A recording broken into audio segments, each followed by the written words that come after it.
Thank you for all attending. The first thing I want to say is that if you're thinking to hear a boring story of an uneventful life, you're mistaken. Juanita became Ladysmith, a beautiful, charming young woman. And this story is going to focus around her life and her husband's career. It's about a woman child who was forced by necessity to marry a complete stranger almost twice her age. A story that ended up being a true classic military love story that lasted for 48 years. This story is considered to be one of the classic military love stories of the era. It's been written by many different authors. The book that you see, In Love and War, and also The Spanish Bride by Georgette Helier. One of the things that Georgette Helier did is she got hold of some of the diaries of the young woman, Ladysmith, and talks about her experiences. Juana Maria Dolores de Lepion Smith was 14 years old when her beloved city of Badajoz was besieged by British and Portuguese troops during the Peninsular Wars of 1810, 12, 14. Her city had been sieged many times. She looked upon her city on her 14th birthday and looked down and below and seeing the massing of troops that are prepared to storm the city. Badajoz was a beautiful fortified city with massive walls surrounding it. The city, I say, had been attacked numerous times, but had never been the siege had been broken. So this time her family didn't run away, and they stayed as part of the about 900 inhabitants amongst the thousands of soldiers. But on her 14th birthday, she knew that the attack was imminent. On April the 6th, the British and Portuguese troops attacked the city. The city was basically destroyed, and a good part of it from the troops. The French put up tremendous resistance, and as a result, thousands of British and Portuguese soldiers died, along with the French and a third of the population of the city. Here's a picture of the Duke of Wellington, who was in charge of the operation after the fall of the city. The fall of the city is actually one of the blackest pieces of British history, in that the troops, on entering the city, they went around and they were marauding soldiers. They attacked the villagers, the city people. They stole their food, their wine. Some even drowned in the vats of wine. But they also attacked the churches and the synagogues of the town. And nuns were taken out and raped and the whole works. And while all this was happening, Juanita and her sister were hiding away in their home, waiting what was going to happen. Rob, if I could break in with an extract from Harry Smith's autobiography describing the scene in Badajoz once the British soldiers got in and started imbibing. This is what Harry wrote. "Now comes a scene of horror I would willingly bury in oblivion. The atrocities committed by our soldiers on the poor, innocent, and defenseless inhabitants of the city, no words suffice to depict. Civilized man, when let loose and the bonds of morality relaxed, is a far greater beast than the savage. More refined in his cruelty, more fiend-like in every act, and, oh, too truly did our heretofore noble soldiers disgrace themselves. Though the officers exerted themselves to the utmost to repress it, many who had escaped the enemy being wounded in their merciful attempts." So under those conditions, the two young women hid away. The next morning, they proceeded to try to escape the city. They were actually accosted by some of the soldiers, ripping their gold earrings out of their ears with blood trickling down their necks. They managed to work their way to the British camp, where the older sister, who was 16, wanted to try and find protection from the officers of the British troops. So Harry says, "Yet this scene of debauchery, however cruel to many, to me has been the solace and the whole happiness of my life for 33 years. That's at the time of his writing this in his autobiography.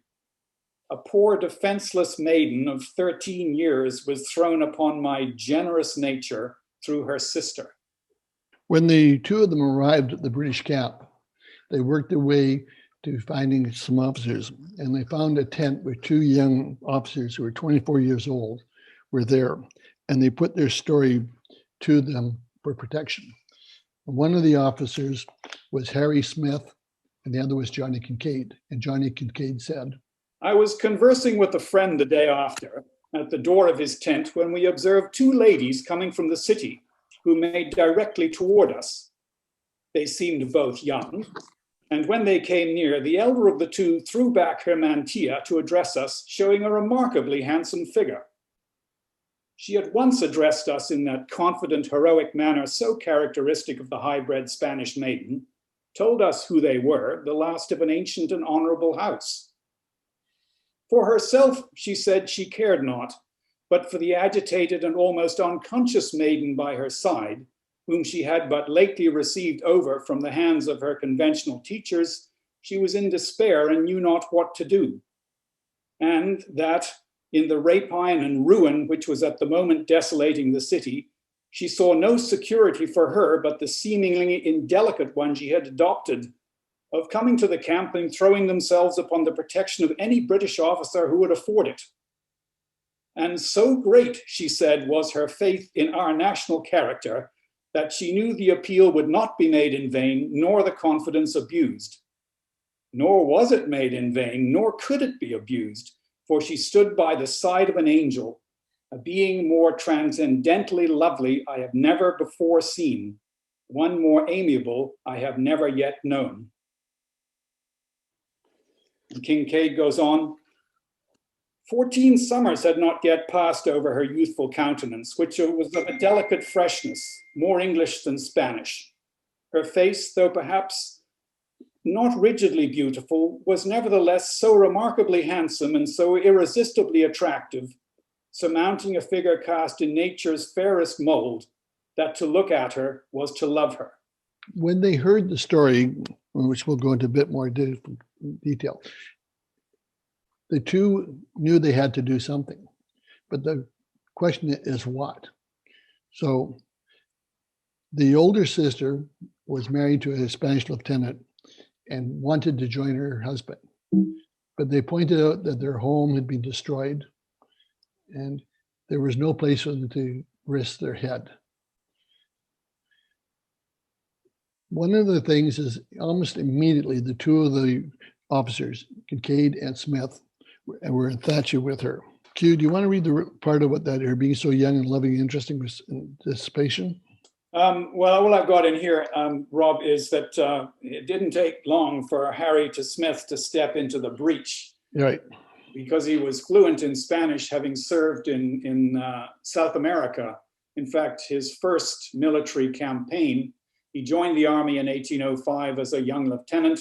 And in 1806, he was in the area now of Argentina and Uruguay, and was fighting battles there and actually distinguished himself in the Battle of Montevideo in 1807, being the first through a breach in the walls there. So breaching the walls of Badajoz wasn't the first time he'd been in that sort of circumstance. Very true. So because of his conversant language, Harry made a good attachment with a young woman. And within a day, it was decided that he wanted to marry her, to protect her. The Duke of Wellington had a rule that British officers could not marry Spanish women unless they are of noble birth. But as it worked out, Juana, her great-great-great-great-grandfather was Ponce de Leon, the famous explorer, founder of Puerto Rico, and the first governor of the Spanish colony of Florida. With these credentials, the Duke of Wellington agreed that they should marry, and a hasty marriage was arranged. On the battlements of the city, they performed what was called a drumhead altar wedding. You can see in this picture here, the drum stacked up with the priest behind it. That was become the altar. At that point, Harry 24, Wana, age 14, exchanged their vows. They had no great ceremony in regards to receptions or whatever. They went back to the army barracks or army camp, and for their wedding night, they were given their own tent. But within days, they were on the road again, carrying on with the war. She was a very strong character, a very spirited young woman. She wanted to be with her husband regardless. So she traveled with the troops in the baggage wagons. And in the evenings, she would go out with Harry. They would shoot additional hares for the meals for the men. And she was much beloved by the soldiers of the group. And also all the women folk that carried with the baggage trains. She stayed with him the whole length of the Peninsula Wars. In 1814, war basically came to conclusion. But she, as I said, was not shy to go to the battlefield and watch and encourage her husband, often worrying about his safety and well-being, because they were truly inseparable. They were a couple made in heaven. But when Harry went on to North America, she, at the age of 16 now, went to London, where she had no family, very few friends, was unable to speak the English language. But Harry went on with his career. And when he arrived in North America, it was in time for the Battle of Washington, D.C. Harry was part of the troops that attacked and defeated the American army and went into Washington. The general in charge, General Ross, decreed that the city was to be, all public buildings were to be destroyed, including the White House. In fact, at the White House, Dolly Madison, and the wife of the president, did not expect that they would be defeated. So she had prepared a banquet dinner of some chickens and etc. When the British troops got to the White House, Dolly Madison and all the other staff had vanished, leaving the deserted building. So they took advantage of the meal, and the 40 of them had dinner in the White House and then went on to set it afire. The setting of the Washington, D.C. actually bothered Harry Smith because he thought it was too much. And by chance, he was asked to go back to England and report on the battle and let the British Parliament know what has happened. So it gave him an opportunity to see his wife. So he was back there in the fall of 1814, enjoying the good life, when he got the call that he was to go back to America. This time, he was going to New Orleans. The Battle of New Orleans was a fierce battle with many dead and many wounded. And the surprising part of it is that it actually occurred 2 weeks after the British and the Americans had signed a peace accord in Ghent. But the battle went on unknowing that the peace had occurred. And it was the only victory that the Americans won. When it came time to surrender and exchange prisoners, all the major officers were sick or wounded, and Harry was given the job of exchanging prisoners. When this was over, he and the rest of the troops headed back home to England.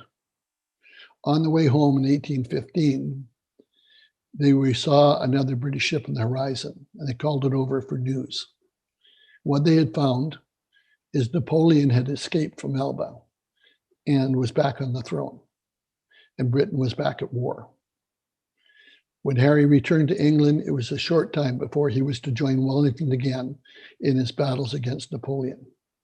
The main one was the Battle of Waterloo in June of 1815.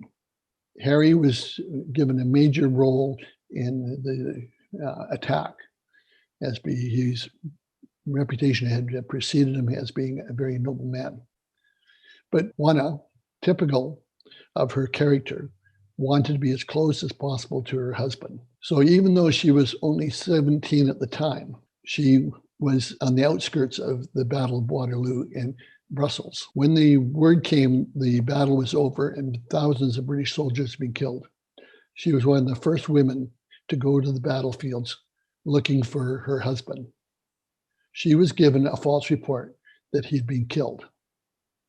She went through the body bags, went through the body wagons, looking for her husband on the battlefields. When she received word that no, he was fine, he had survived the battle with only minor wounds. When the war was over and Napoleon was sent back into isolation, France became under a lot of military rule. And one of the things that happened was Harry was given the mayorship of the city of Cambrai. As you can see, it's a beautiful city.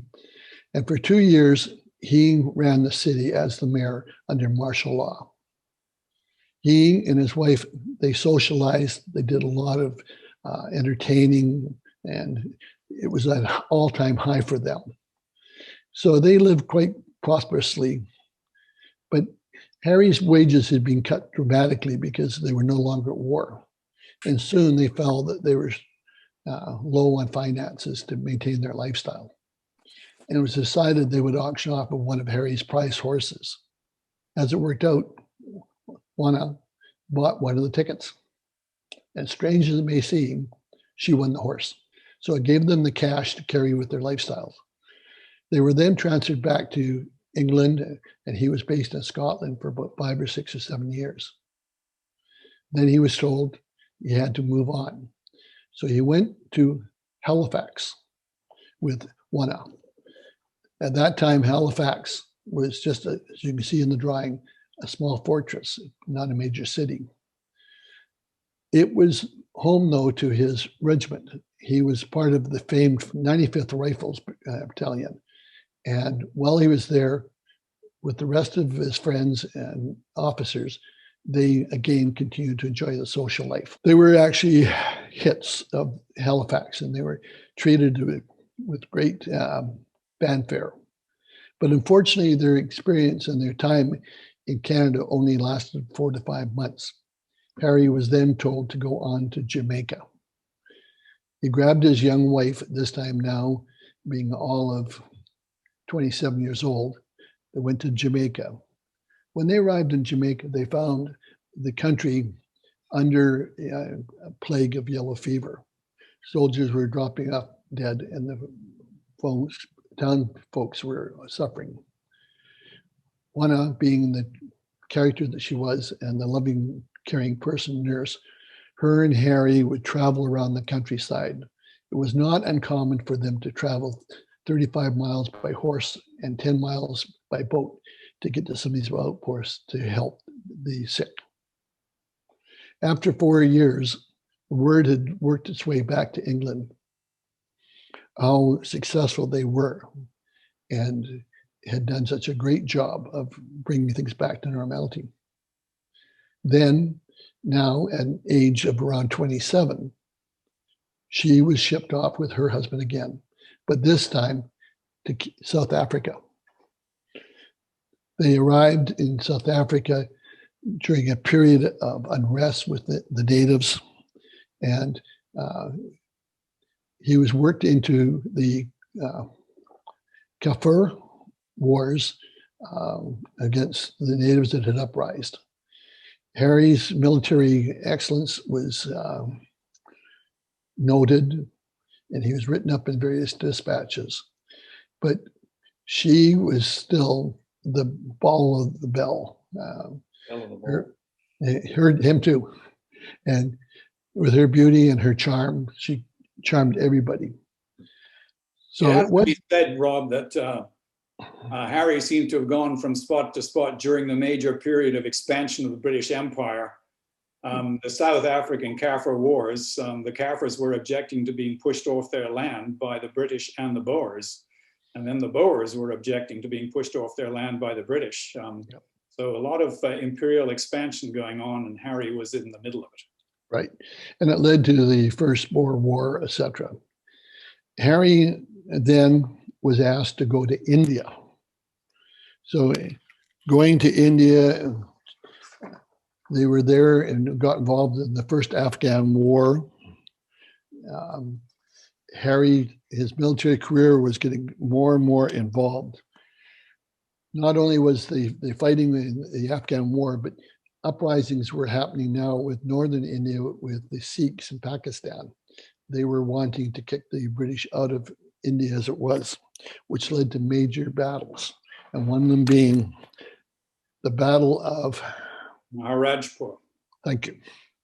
Maharajpur was an interesting battle in the fact that basically took the enemy by surprise. And one of the things that happened, as I said earlier with Wana, she liked to travel with the troops. So even though her husband was a major officer, her and some of the other ladies were astride elephants going towards the battle. They actually came under fire from cannons by the Sikhs. They ended up having to dismount the elephants, and she prepared a defense with the other women and the group until the British troops came around. This story came to the attention of Queen Victoria. And Queen Victoria decided that they should be recognized. Word went back to the general that was in charge, and they cast a medal for her and the other women from one of these cannons that the Sikhs used to defend the city in the Battle of Maharajpur. Thank you. Harry, shortly thereafter, was given command for the Battle of Aliwal. Battle of Aliwal is key to the British history in that it basically pushed the Sikhs back and secured India for Great Britain. By some generals, it was considered the perfect battle. And as a result of this, Harry was knighted. He became Sir Harry Smith. And in turn, Wana became Lady Smith. Their notoriety and their fame was well known, and as a result, they were called back to England. When they came back to England, the country went out and celebrated everything. They even sent a private train to pick them up and bring them from the port into London. When in London, they had the private train, and we got back to London. Again, they were part of the social circle. They met the Queen out for dinner, etc. And the Queen, on hearing of the story, also ordered a medal to be struck for Wana.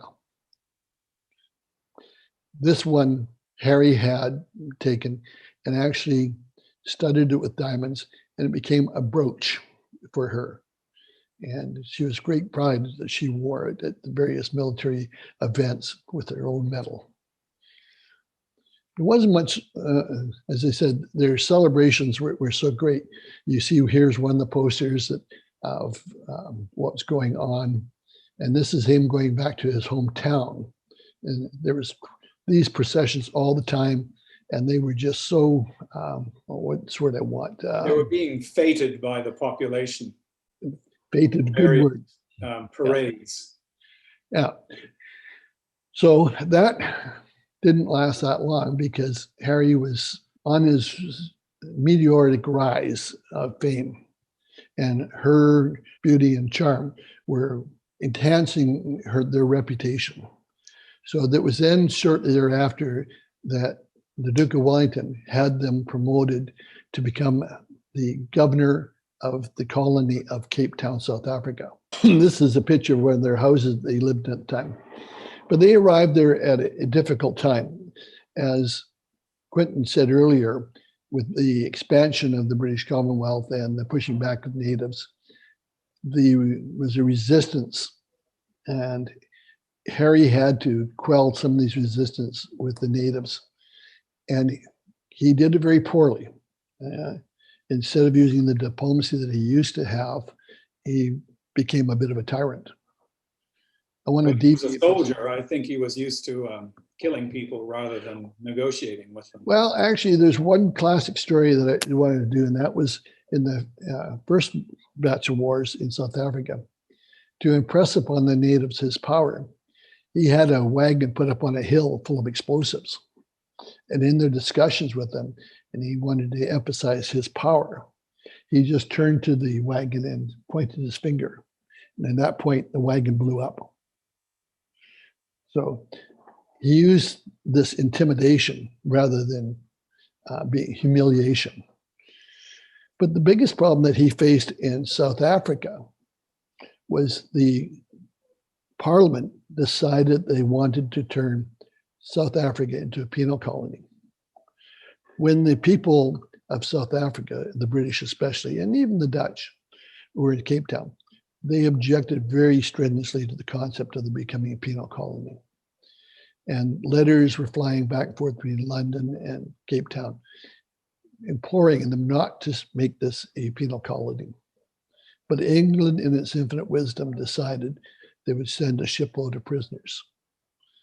When the vessel eventually reached Cape Town, they would not allow it to tie up. They would not allow the convicts to be offloaded. And this went on for months. And Harry was caught in the middle of it. And Juana had gone from being the most important woman in the colony to one being despised because of her and her husband's position. But eventually, Harry and her agreed with the people and pleaded again with London not to send the prisoners.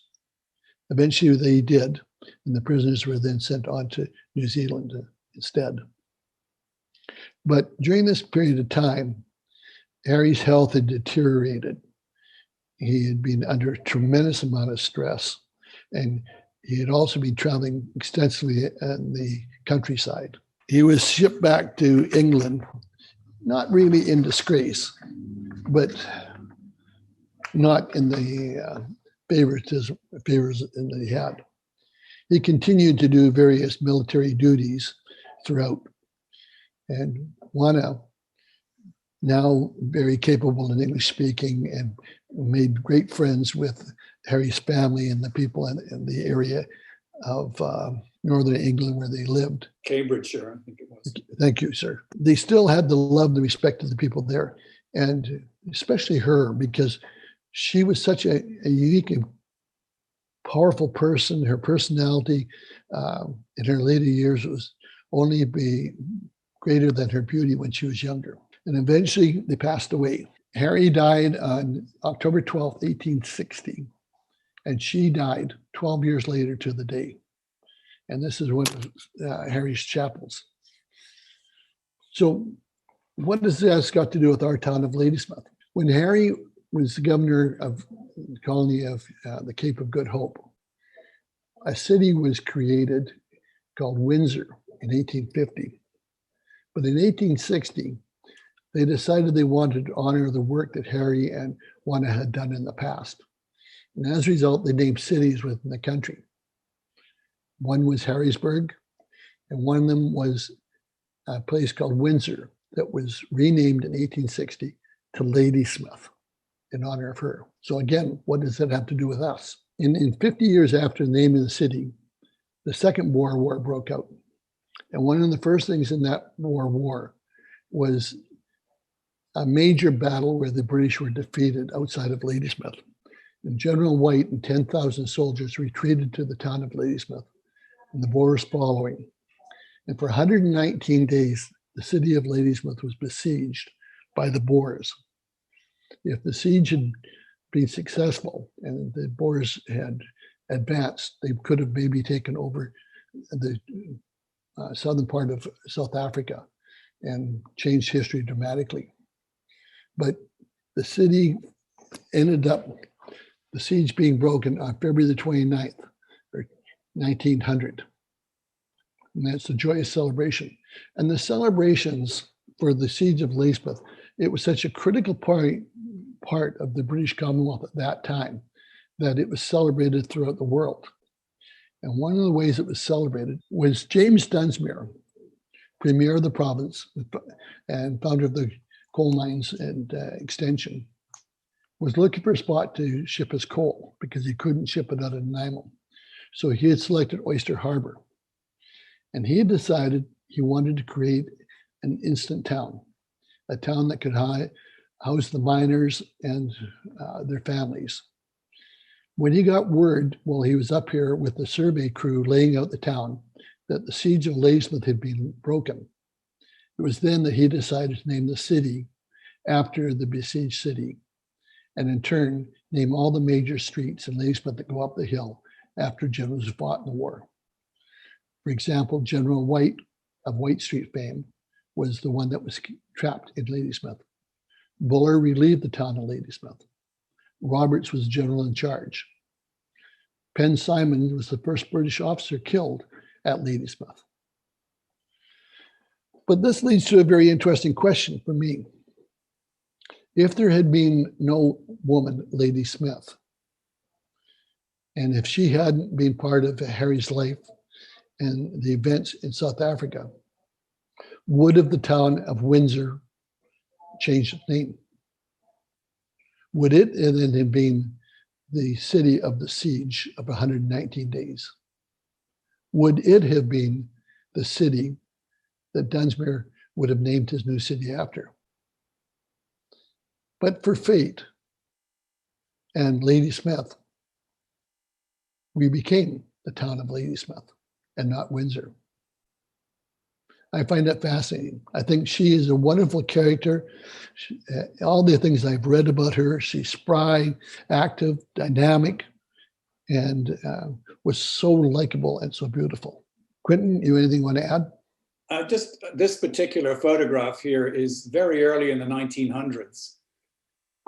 This is the first railway station, which was built in 1900, I believe. It was a two-story structure which served both as a railway station for the E&N Railway, which had been completed in 1886, but also the beleaguered station agent also doubled as working for the colliery and took note of all the coal trains that went past here as well. In the background here are the big coal bunkers. Ladysmith was a coal shipping port, and those coal bunkers were finished in 1900 and started, coal started being exported. You can just see the smoke coming from a steam engine on top of the coal bunkers there in the background. For those that know some of the past of Ladysmith, this is the Abbotsford Hotel building. And if you look very closely, you can see some scaffolding. So it was being completed at the time of this photograph. And back up here, back town, there's two buildings which survive today. This building here is the Ladysmith Hotel. And you can see the front facade with its verandas here facing First Avenue. The building is actually now on the other side of First Avenue. It was rolled across for construction of the Travelers Hotel, a much grander brick building in 1913. But this building here was constructed early on during the founding of the town of Ladysmith. And this building over here is the Temperance Hotel. And if you look at it, you can see they're still roofing it at the time of this photograph. So a very early photograph of Ladysmith, pretty close to the time when Dunsmuir named the town Ladysmith. The interesting part is to say it was March 1st in 1900, though, that Dunsmuir decided that he was going to name this new community Ladysmith. And as a result, all this is happening. And it was in 1904 that it actually became a city. But again, I find that when I talk to people and we talk about Ladysmith, a lot of people want to know, as I say, about her. And they have a lot of misconceptions that she was a wife of a general who fought in the Boer War itself, or that she was a member of nobility in England or whatever. I just find that the town itself being young and vibrant and youthful befitted the name of her to go with her character. Anyways, any questions?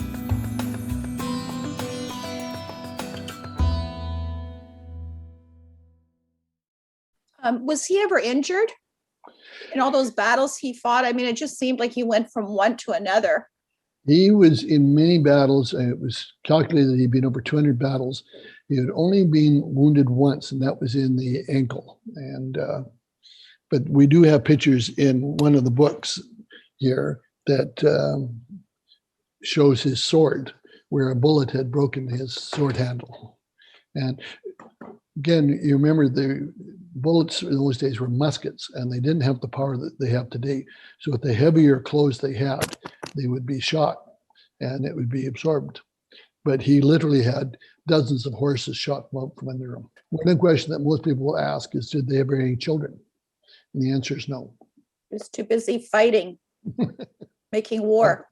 Oh, and he was partying a lot too. Are they still, I mean, is that where they're buried? Does that still exist? Like, can you actually visit? What is it? Is what Wesley, England? Is Wellesley, yeah, it's still Wellesley? there. You can go and see it. Yeah. And there's still the pub, the hero of Aliwal, which he was referred to. Why was the Battle of Aliwal such a perfect battle? What made it so fabulous that they talk about it like that? Minimum casualties and strategically cutting off superior forces. He just played his cards right. But I just find it amazing that this 14-year-old girl went through all this.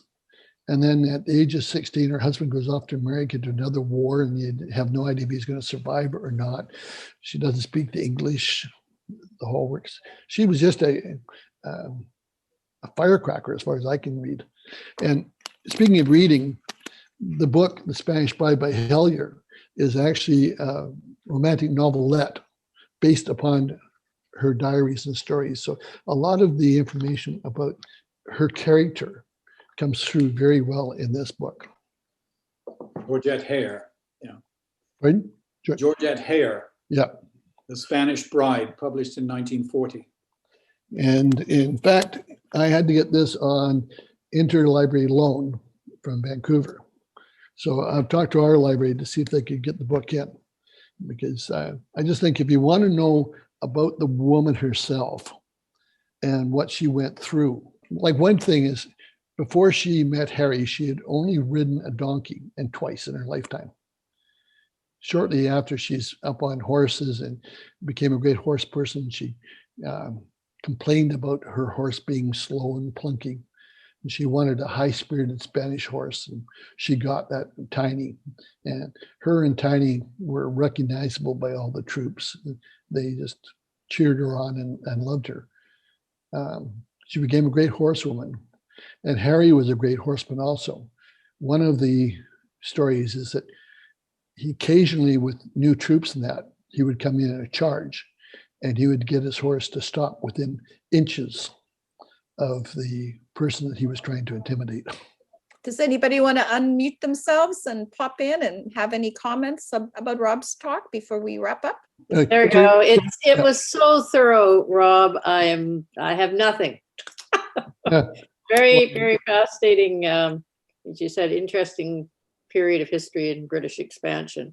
If I wouldn't get my wife jealous, I would say I was in love with one. Well, we're all in love with Ladysmith, the town. I prefer Anna. Nobody really knows what happened to the sister? No, in all the literature that I've read, she just disappeared. She went on to find her husband. We don't know if she ever did or not. But what we do know from my reading is that she was chastised by her family, the remaining ones in Spain, because she was disowned, right? She was disowned because she changed religion. She married an Englishman. It was sacrilegious. She went against the Catholic Church. Yeah. She was Catholic and he wasn't. Yeah. Yeah. And then she converted. But again, when she first went to London, when she was 16 years old, she was put up with some other English people who helped her with her English, but not knowing anybody, not being able to communicate, and not knowing what's going to happen to your husband. That last photograph was really interesting of Ladysmith. You know, it's such an early picture. And so where the Abbotsford was, that was today, would that be where the 7-Eleven is now, Rob? Yep. On the highway. So that's what we were looking at. Yeah. And there was a funny little building. Was that Knight's bookstore, like the original Knight's store that was facing, because where was the Jones Hotel? You know what I mean? The Black Nugget. Was it there yet? I didn't see it there in that I picture. didn't see it there yet. No. But with, yeah, See, don't forget some of these hotels were relocated from extension and they're Yeah. brought down and reassembled. Yeah. And Mhm. as I say, it took that period of time. Oh, great. Thanks. That's a Thank big you. building there, right in the middle. What would that have been? Gold's Hall. Oh, that would have been the party place. Yeah, upstairs. Yeah. Okay, That so is it's like a basically community. where the Shell gas station is now. I can't believe the size of the train station, eh? Look at it. Hmm. Well, the first post office was actually a rail car, and then it became that building. Yeah. Rob, which street was Donkey Hill? White Street. So that would have been back further over. Yeah, well, White Street is where White Street is. They used to use winches to bring stuff from the railway tracks up the hill on tracks to the flat around 2nd or 3rd Avenue, where, for example, if it was a house being moved from Extension or Wellington, it would be collapsed. Basically, miners' cottages are 4 bearing walls, the 4 outside walls, and no bearing walls in the interior. So you take the roof off and you can collapse it into like 4 sections and put the roof sections back on and transport it and then reassemble it. Oh. So what they would do is they would bring it down by train and then pulled up the hill and then be offloaded from the rail car onto wagons to the lots that the person had purchased. A lot of people thought that Dunsmuir wanted to control his people by having them on land that he could control and rent. He was actually sold the lots for $50. Now, mind you, a person was making like $2 a day. It was a significant investment, but it was not a situation, in my personal opinion, where he was really abusing the miners. And also, he gave up a lot of land to the town. He gave up the land for the graveyard and land for the schools and churches, etc. Yeah. But it's a boom town for sure. You look at this, the style of building, all the buildings are wooden. Yep. No, at this point in time, no brick buildings. Q, can Nice you to go have back an overlay. Can you go back to some of the first pictures of the city of Belfast? Look at those walls. How would you like to be a soldier running off to attack those walls with all the cannons and gun positions all around? I just find it amazing. And the city today is so beautiful. It's on my bucket list to go and see because it's surrounded by a river and it had beautiful natural defenses. One of the things Q and I were talking about is he mentioned about Harry being one of the first to breach the walls. The first to breach the walls were often called the Forlorn. Forlorn Hope. And your odds of getting killed were very, very high. Mhm. But as a young officer, if you survived, it gave you a good step up on your promotions. And if you see in this picture in the bottom left-hand corner, you see it looks like sword blades. What the French did is they would embed sword blades into timbers. And as the people were coming up through the breaches in the wall, they would roll those down and slice up the poor oncoming soldier. Mm.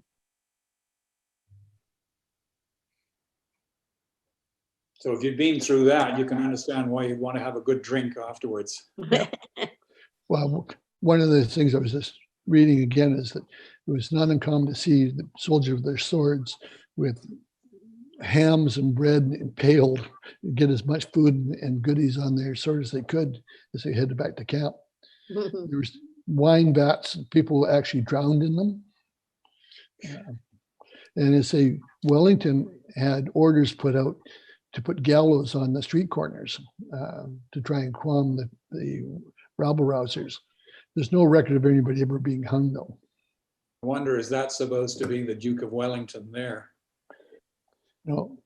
And, again, you could only marry if you were of noble birth. And the fact that she was a descendant of Ponce de Leon that made it possible. And Johnny King, okay, I'm going off on a tangent here, folks. Have you ever read the books Sharp's War or seen the video? If you haven't read the books or seen the video is a British production. There's about 6 segments to it. And Sean Bean is the lead actor. And the character Sharp is supposedly based on Johnny Kincaid. In fact, in the book about the Battle of Bellahust, which is called Sharp's Brigade, they make reference to the fact that his good friend Harry, his good friend Harry married this beautiful, delightful Spanish girl of 13. Is that it? Can I go home now?